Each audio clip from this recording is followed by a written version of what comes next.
Dahod policy મલ અંબે માતાના મંદિરના પટાંગણમાં વિશાળ હિન્દુ સંમેલન અને કળશ યાત્રાનું આયોજન કરવામાં આવ્યું હતું. રાષ્ટ્રીય સ્વયંસેવક સંઘની સ્થાપનાને 100 વર્ષ પૂર્ણ થતાં ઓસરા ટેકરાથી પોલીસી મલ અંબે માતાના મંદિરના પટાંગણમાં વિરાટ હિન્દુ સંમેલન અને ભવ્ય કળશ યાત્રા યોજાઈ હતી. હિન્દુ જાગરણની દિશાને નવી શક્તિ અને ચેતના પ્રદાન કરવાના હેતુસર સર્વ હિન્દુ સમાજ દ્વારા લીમખેડા તાલુકાના ઓસરાથી પોલીસી મળ અંબે માતાના મંદિરના પટાંગણમાં વિરાટ હિન્દુ સંમેલનની ભવ્ય કળશ યાત્રા તેમજ વિશાળ હિન્દુ સંમેલન યોજાયું હતું.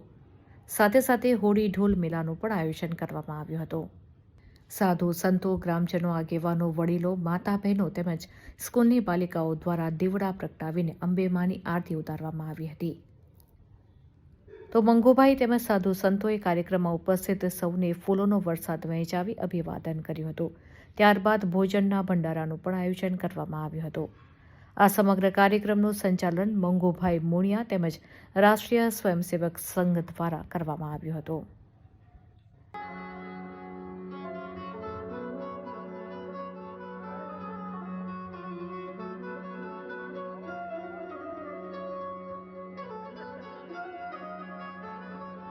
હાથ માંગવા આવ્યો છો. તે મહાપુરુષ કોણ છે ખબર છે? શિવાજી મહારાજના પિતા, સંભાજીના પિતા શાહજી મહારાજ હતા અને એમને એ દીકરીનું માંગુ કરે છે અને શિવાજી મહારાજના પિતા સંભાજી જોડે લગ્ન કરે છે અને એ દીકરીનું નામ છે માતા જીજા.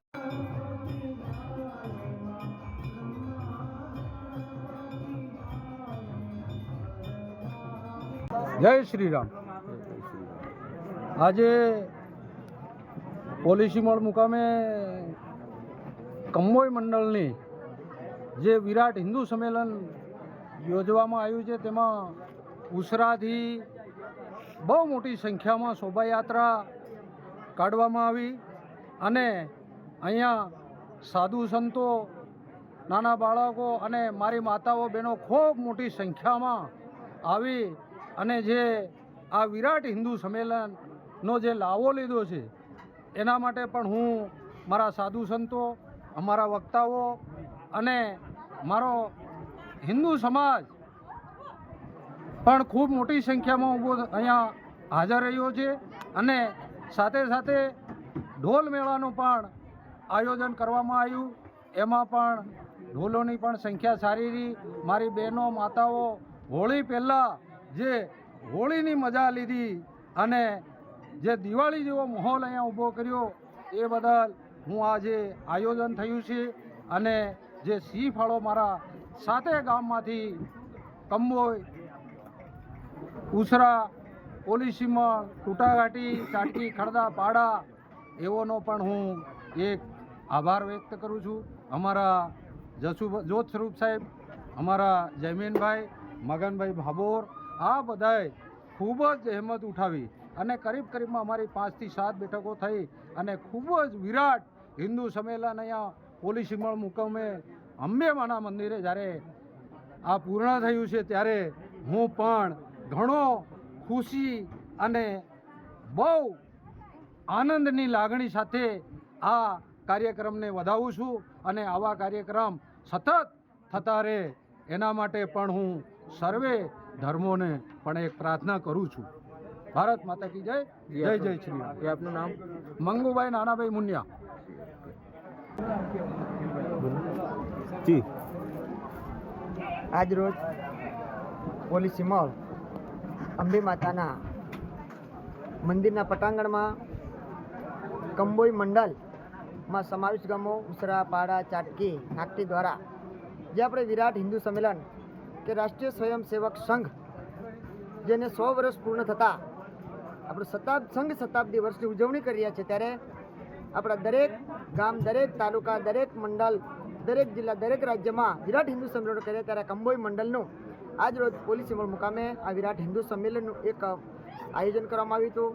જેમાં ઉસરા બસ સ્ટેશનથી લઈ અને 108 બાલિકાઓ દ્વારા અને આપણા હિન્દુ સનાતની ભાઈઓ ખૂબ મોટી સંખ્યામાં જોડાઈને કળશ યાત્રા ત્યાંથી લઈ 1.5 કિલોમીટરનું અંતર પસાર કરી અને અંબે માતાના ધામ સુધી આવ્યા અને અંબે માતાના પટાંગણની અંદર આપણે જેને મોટે ઢોલ કહીએ, જેને ચોંગી ઢોલ કહીએ, જેને ફેરુણા ઢોલ કહીએ, એવા 10 થી 12 આજુબાજુના ગામોમાંથી મોટા ઢોલ લઈને આવ્યા હતા અને ઢોલ મેળો પણ કરવામાં આવ્યો.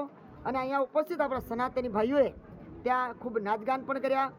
અને એના કાર્યક્રમ બાદ આપણે આ એક વિરાટ હિન્દુ સંમેલન સભાનું આયોજન કરવામાં આવ્યું.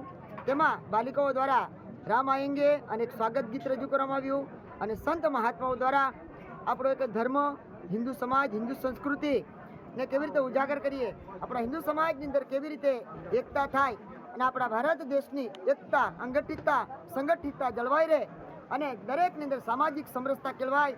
આપણે તમામ હિન્દુ ભાઈઓ જાતિ, પંથવાદ, વિસ્તારવાદ, ગાદીવાદ છોડી અને આવો સૌ એક બનો, નેક બનો અને આપણા રાષ્ટ્ર ભારત દેશને એક વિશ્વગુરુ બનાવવા માટે આપ સૌ સાથે મળીએ એવું એક આહવાન કરવામાં આવ્યું. જય જય શ્રી રામ.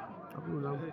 મારું નામ છે 108 મહંત શ્રી વિમલદાસ સાહેબ, અધ્યક્ષ અખિલ ભારતીય સંત સમિતિ દાહોદ જિલ્લો. Thank you. જય શ્રી રામ.